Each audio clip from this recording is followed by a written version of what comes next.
Right here live inside Accra, and then the 4th of August 2021, and then a day Fix the Country demonstration is going on across the country. Ghanaians will be ready, sir. And also, what's fix the country. Some people are saying we should rather fix our attitude, and what people are saying, what's fix the country, you know. On their reasons why they think Ghana as a country, you know, is retrogressing but not progressing. Therefore, we need to fix the country. And with me here is Honorable Abdul Wahab Munkaila, Communications Officer for the NDC in the Aguna West constituency, and also a Pan-Africanist and a member of the Socialist Forum, Socialist Movement.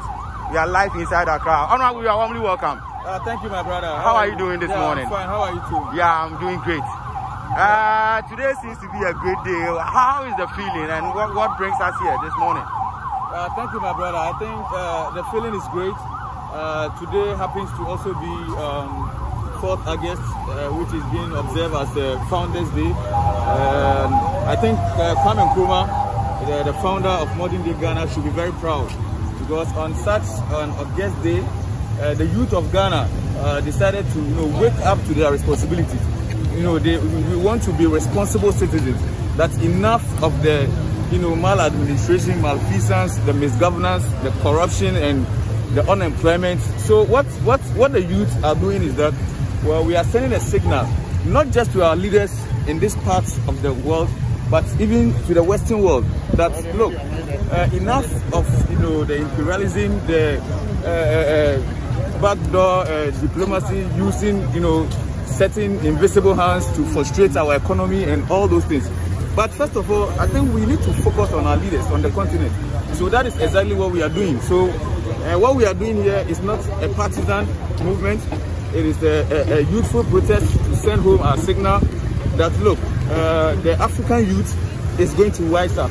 Right. If it's not already wising up. Right. And then we are going to demand accountability. We are going to demand responsible leadership from our leaders. And there's no two ways about that. And so this demonstration is not going to be a one-day event. It's something that is going to be continuous, it's going to be consistent, to ultimately fulfill the dream of our founding father, that is the Sajifo Dr. Kwame Nkrumah. That look, many years ago, one of the famous quotation of the Sajifo Dr. Kwame Nkrumah was that I am in the knowledge that, as far as I'm concerned, I have lit a torch in Ghana and Africa. He has lit a torch in Ghana that many years after his death, it will continue to give light and guidance to the people of the world.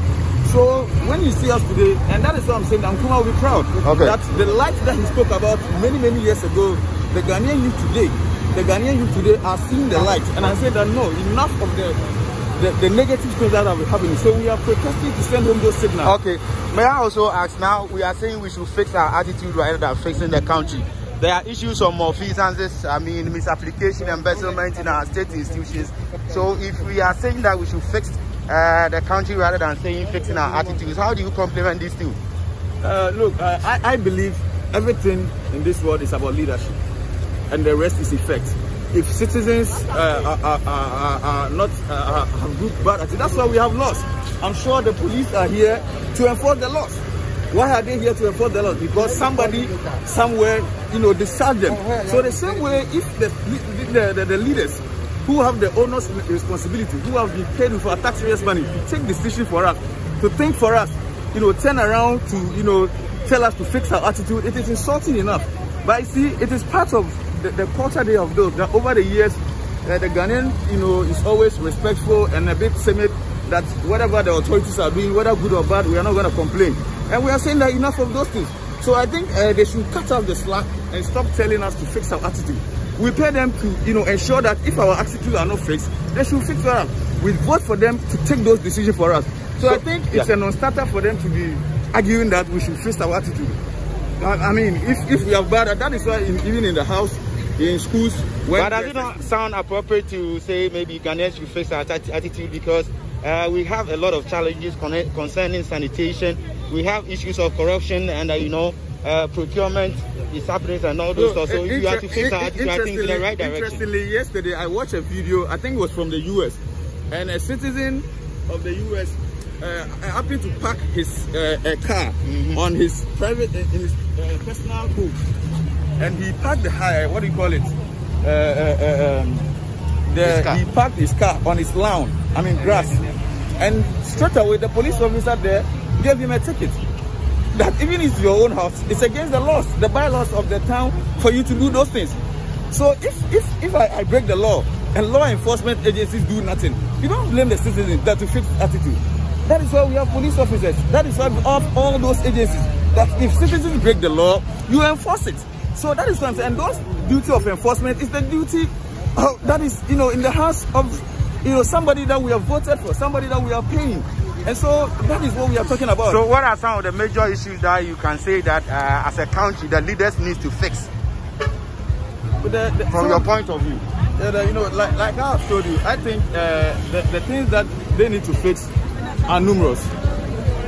First of all, I think that the leaders of this country have a lot of work to do. Because they've always been promising so many things. They promise they are going to give youth jobs. So where are the jobs? So those things are very important. But I'm saying that above all, and like I told you, this demonstration, is not just focusing on this, the failed Akufo-Addo government. We are looking beyond that. Look, it should be enough. We are seeing Rwanda. We don't pray for us to have a genocide, for 1 million Ghanaians to die before we see the kind of improvement that we see. We are not hoping and praying for things to happen negatively, like in what do you call it, this country, Tanzania. Only recently we saw Magufuli. In less than 5 years, the kind of transformation that he brought to the country. So it's not something that we can just say they should do this and that. They know, because they always promise, they always give us sweet rhetorics. But so we are holding them accountable to the things that they promised us, to the transformation that they promised that their good people are going to get. I'm sure even the security officers or a lot of things are in a mess. Whether it is our road network, whether it is corruption, whether it is unemployment, everything needs to work. The system is not working. So once the system begins to work, all these things will fall in line. Okay. May I ask about, some economic indices that we normally talk about inflation, about GDP ratio, debt ratio, and all those stuff that we talk about always in the country. How do you feel that the leadership of our country are not working in line with all these? They are not working in line with all these. We are having a GDP rate somewhere around 81.73%, and Ghana's debt stock hitting about 332 billion Ghana cedis. All these things. Wow, and how do you think that this government can work out and fix the country as you are talking about after this particular demonstration? Yeah, that's right. So first of all, this demonstration is not just a one-off event. What we are saying is that, look, some of these indices that you are saying, for the ordinary people on the ground, it means nothing. All that we want to see is that, we want rather our human development index. That what is the standard? How do you mean it means nothing to, to the ordinary people? Because when you are talking about the GDP, what is the effect of the GDP on the life of the ordinary Ghanaian? Because of all the amount that is mentioned, quantified in the GDP, majority of it are things that goes out of the country anyway. The oil that we have, we just have 10%, and those things will be factored in the GDP. The gold that people has been exploiting since Nkrumah, majority of it goes out of the country, and these things are part of the things that they calculate in the GDP. But when you talk about the human development index, like the state of the happiness of human's life, what are people getting? What kind of the quality of healthcare? Are children getting quality education? Are they even getting exercise books? Are they getting desks to sit on? Are they getting uniforms? These are the things that matter. So as for the issue of inflation, GDP and all those things, I don't think that it's really reflects in the lives of the Ghanaian. So we should be looking at things that the Human Development Index, okay, the quality of life, what kind of, are Ghanaians happy? Are we okay? Are people employed? Do we get access to healthcare? So if you have a particular message for this current government, what message and signal are you sending to this current government? I'm saying that the government of the day, led by His Excellency Nanado, should be privileged and they should be happy that the Ghanaian youth are no more being timid, are not being cowed, but they are waking up to their responsibility, putting their leaders on the toe. Because we expect leadership to fix our problems. So if the Ghanaian youth are saying that fix our problems, I don't think they should have a problem with that.